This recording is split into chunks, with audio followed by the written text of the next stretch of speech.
A dog, an ear, and what's that coming over the horizon? It's top 10 unusual events that started wars. Number 10, the Pig Wars. If there's one thing Americans love besides Dunkin' Donuts, I'm just assuming because your commercials tell me that America runs on Dunkin's. If it's not that, it's Manifest Destiny.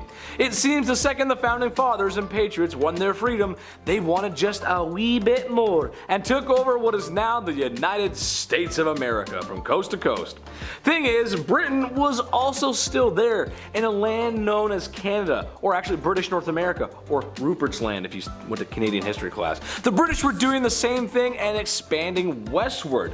They both got to the Pacific West Coast and everything was cool, kosher, great. Well, except for some islands not too far from the mainland. It was heavily debated on who actually owned these islands. Well, it almost turned into another global war. Both Americans and British were living on the island. When a British-owned pig had gone one step too far and eaten out of an American field, the pig paid the price with his life, causing tensions to escalate to the point where the Navy and high-ranking officers got involved. Ooh, not good. Partially being stoked by an American who to this day, no one knows the method to his madness, but apparently he was looking for a fight regardless. Kind of a weird story. All over a pig. Jeez. Number 9, the Anglo Zanzibar War. One day a disgruntled nephew got rid of his uncle and took the Zanzibar throne for his own. Classic story when it comes to royals, that's what they do. Naturally, the British who said dibs on Zanzibar were not all too pleased, as they had someone else in mind for the throne. Someone who would let them in and keep empiring as they do. So this angry nephew said, "Nah, I don't think so, fam. Ain't having that," and he started to organize the troops, and in a nutshell said, "You know what, why don't you come on in and try and stop me, you and one army?" Well, it was the British Army. They did, and it's been recorded as the shortest conflict in human history, lasting only 45 minutes. The nephew escaped to the German embassy and the British moved in. The rest is colonial history. What a great story. Number 8, the Football War. It started with the leaders of Honduras and El Salvador. There was some agriculture and land disputes growing, and the leader of Honduras made it worse by using El Salvador migrants as scapegoats for their problems. Classic dictator move, am I right? Come on. Tensions kept getting hotter to the point where people were being treated differently, and that's not good. And because history is a funny thing, the 1970 World Cup at the time was going to be played by the both feuding nations. The passion, the rage, the anger, the music, they got good music down there, was poured into that game. Well, it was enough for El Salvador to cut all diplomatic ties and after the game, declare war outside of the soccer stadium. For real. People got hurt. It wasn't good. Man, that's rough. Number 7, the Emu War. Say what you will about country folk, but when small town folks band together as one, anything can be accomplished. Well, let's take a trip down under so I can talk about the Emu War. The Great Depression was tough. That was the case for Australian farmers. It was actually a little extra hard for them too. Unfortunately for the farmers, they also had an emu problem. Large birds eating and destroying their crops. I mean, they're massive. You see an emu? They're like this big. They're huge. The government in all her powerful glory decided to step in and lend a hand. They sent out soldiers with trucks and machine blam blam. So obviously the people got rid of the emus, right? It makes sense. There's armies here, we're gonna get rid of them, no problem. Well, no. What should have been an easy work unfolded into the Emu War. Weeks of trying to hunt down the pesky emus. It was somewhat ineffective. One politician joked that emus should be awarded medals for their bravery in standing up to the soldiers. That's just crazy. That's just, wow. Number 6, World War I. While there are many factors that led to World War I, and some that you might not hear in the classroom, but in a nutshell, new technology, militarism, imperialism, and a general distaste for each other were all thrown into a pot.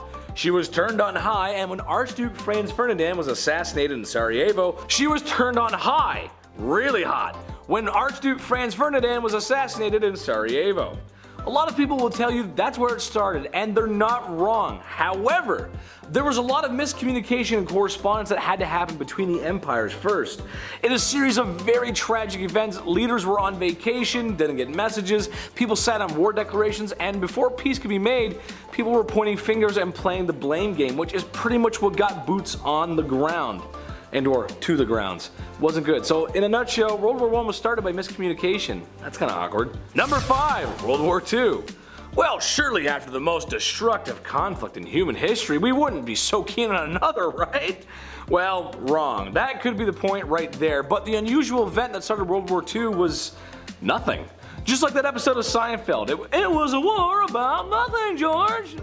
I don't know. Well, not true, but let me explain. The factors leading up to World War II were all there. Fascism, communism, imperial expansion, again, revenge, unification. However, honestly, like a bunch of bad parents letting their kids get away with anything, nobody really did anything to stop Mustache Man. They used a policy called appeasement, which basically meant he wants something, he gets it. He wants something, he gets it. Not a great system. Okay, you can have that country, but no more. That's it. We appeased you enough. Oh, okay, you can have that one, but next time no more. That's it, for real. Oh, fine, you can have that one too, but now I'm putting my foot down. And after 4 or 5 countries fell to Mustache Man, that's when they finally did something. So really, it was neglect. Number 4, Jenkins Ear. 1731, Britain. They were looking for an excuse to attack Spain. After all, they've got a lot of loot and gold, and come on, that belongs to Britain. It's gonna go in our museum, come on, that makes sense. They had just about run out of hope until Jenkins walked into the room. Sounds like a joke, but it's true. Jenkins was an English sailor who had gotten into a confrontation with Spanish authorities 8 years prior. Sadly for Jenkins, it cost him his ear. They took off his ear, because that's what you do back then. And as soon as the British caught wind of his ear, well, it was on. So yes, they did start a war over a man's missing ear, because it's a good reason to steal gold. Number 3, the War of the Bucket. Modena and Bologna, 2 warring Italian city-states. One sponsored by the big man in the big hat, which is the Pope as they call him I think, and the other was the Holy Roman Emperor. Big power struggle. Who's in charge? I don't know. This was kind of the way it went in ye olde medieval Europe. However, in 1325, it began to get a little spicy, as both Modena and Bologna would make a day out of raiding each other's cities, because even though we're pretty similar, we'll just attack each other, because yeah, sure. However, it got real serious when Bologna's bucket went missing. Oh! It started a war, and the real ironic thing is it might not have been stolen at all and just blamed in confusion of a missing bucket. Modena steals a bucket, we gotta get him. How dare you take my bucket? It's kind of like when your sibling takes your favorite toy. You did what to my action figure? You know what I mean? Number 2, the console war. My generation probably remembers the PS3 versus Xbox 360 war. I'm pretty sure Chris remembers that. He does. See? But the real one was Sega versus Nintendo in the 90s. Well, how did it start? Okay, well, Nintendo was on a huge roll. Super Mario, Metroid, Zelda, you couldn't stop them. That wasn't until the Sega Genesis released with the edgiest blue hedgehog ever to grace your old TVs. Millions of dollars in smear campaigns, Genesis does what Nintendo doesn't. I'm sure you guys all remember that commercial. It was a really powerful commercial. I learned about it in business class, so there you go, look at that. And number 1, the Ruso Japanese War. This one's crazy. How about a war, cause it'll make us look cool, said the advisors to Tsar Nicholas II, worried the Russian Empire didn't look so cool anymore because it's been failing for a while. And in a classic schoolyard tactic, let's find the weakest link and start there. Well, they thought it was Japan, but as it turns out, Japan wasn't that guy, pal. He's not that guy, pal. And they won, so very surprising literally everyone. So not only did a massive European power start a conflict with a puny island nation for bragging rights, but they also lost that war to a puny island nation for bragging rights. That's just crazy. Okay guys, that's gonna wrap it up for me today. Make sure to like, comment, and subscribe to your Bumblebee for more. Yeah, we like that, yeah. And if you too want to be a beautiful island nation in the Pacific, then check out my socials somewhere down below. Come and give me a follow. Come on, hang out with me sometime. I love you guys so much. I'll see you soon. Stay sweet, my little honeybees.